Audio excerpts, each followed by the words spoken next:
There is still much work to be done on the East Coast after Hurricane Florence ripped through several states, and the death toll tonight climbs to 41. But a Billings Red Cross worker is making her way through that devastation, trying to help as much as she can.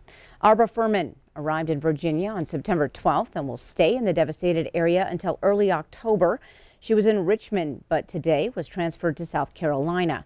Her primary mission is to stage supplies and food for flooding and storm victims, as well as make sure there is safe shelter. Furman wants others to know help is coming from all across the country, even Montana.